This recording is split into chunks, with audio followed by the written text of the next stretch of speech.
Thanks for joining me today. My pleasure. So recently there's been a lot of criticism and fierce opposition to the government's move to cut the dementia and severe behaviour supplement. So what would be your party's plans to replace or reintroduce a similar dementia supplement?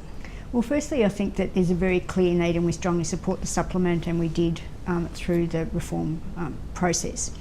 We just completed, or fairly recently completed, our Senate inquiry into dementia, and it highlighted a number of things. And it highlighted the fact that we need to be improving our approach to dementia.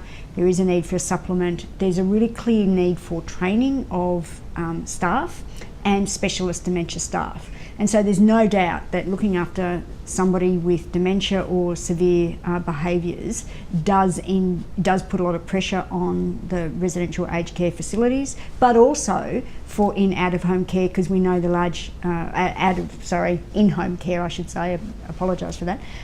We know that the vast majority of people with dementia are actually still living at home or being cared for out of the residential system.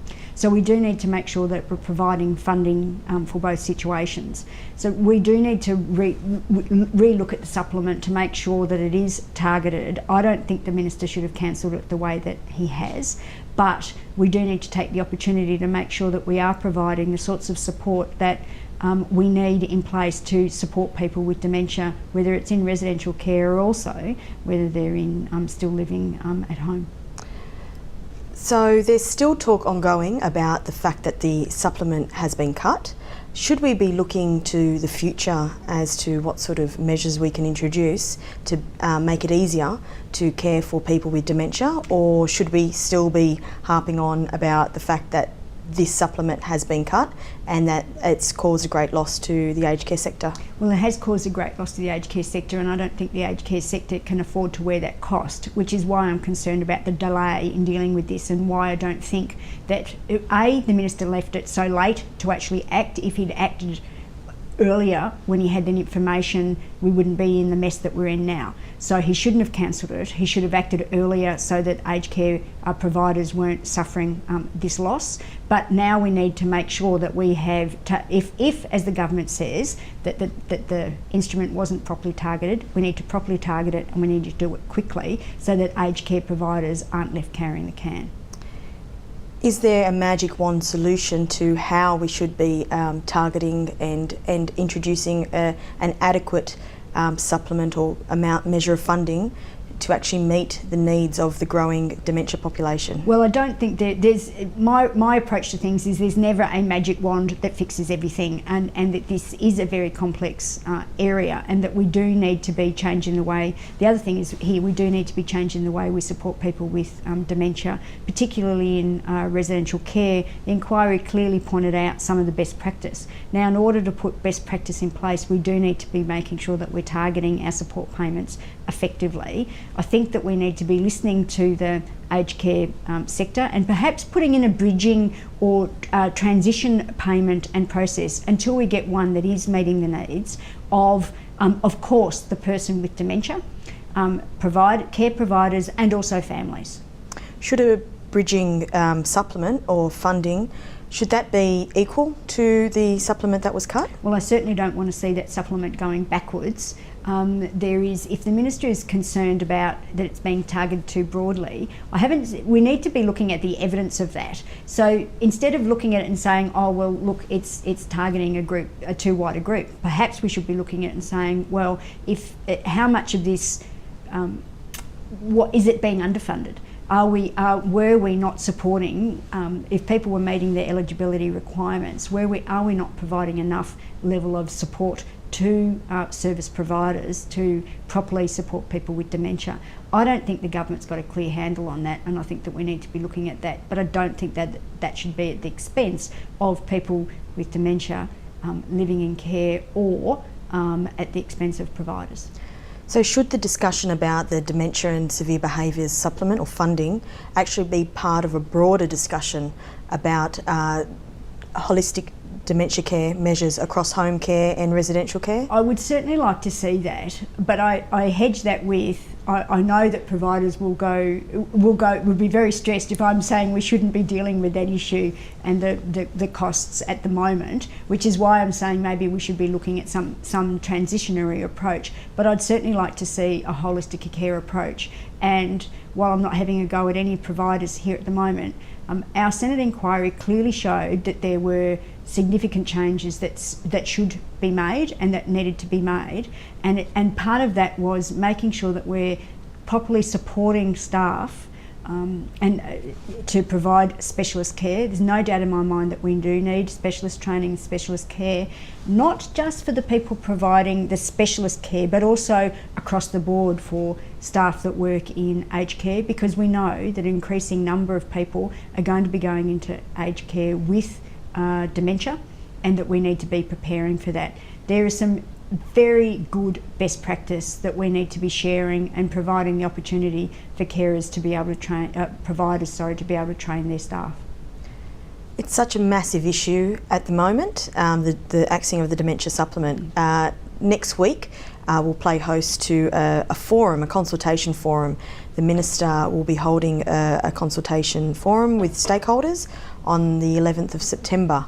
Have you been invited to that co-design forum? No. Would you have liked to have been?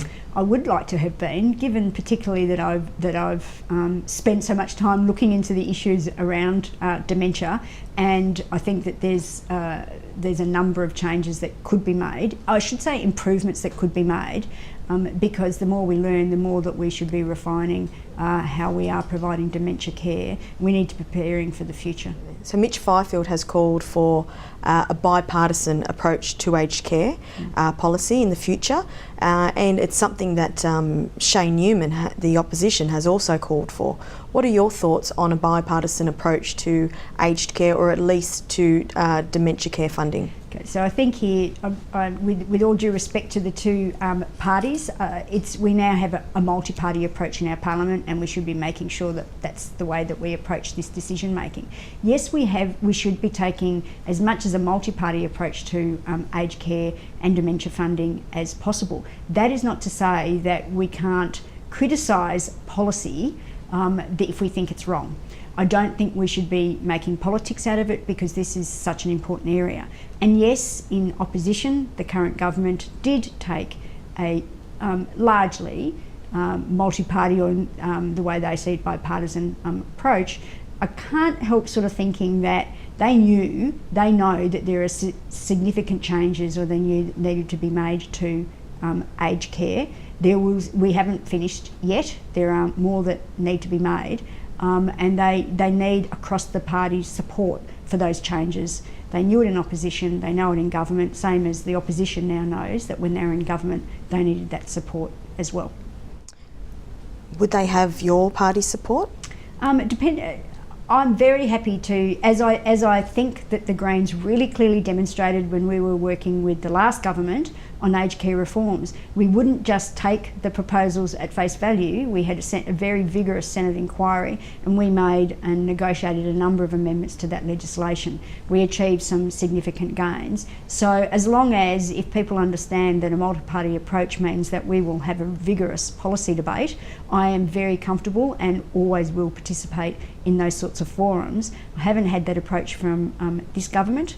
We haven't seen many changes coming up through legislation at this stage. However, I think it would have probably been better to take a better multi-party approach to the dementia supplement and the debacle that's happened to date. How likely do you think it is that the request for a multi-party discussion in the government's office will happen? Well, I live in hope. I live in hope. The issue is that the government is now rolling out the changes that came with the legislation that really only just passed through the parliament just before the government changed. They were very significant changes, but I think everyone acknowledges that's not the end of the reform that has to happen. And I've certainly heard from industry that that's not the end of the reform.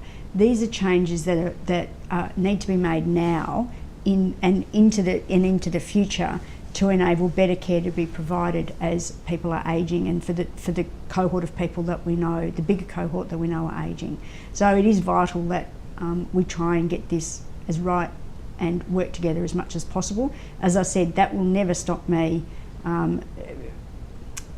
being active participant in the debate on aged care and aged care reform.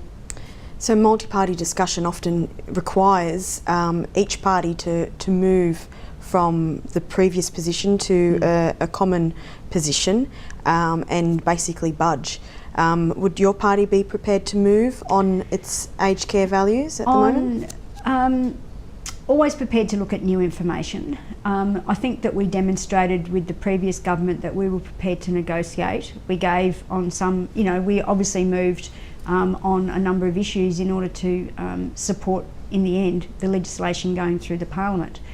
We are prepared to talk. I don't think that, obviously you stick by your principles, but I look at the evidence, and the decisions that we made last year on the reforms was based on evidence. I had extensive consultations with the sector, with consumers and with the government, and participated very actively in the Senate inquiry, same as I participated very actively in the Senate inquiry before the reforms came through.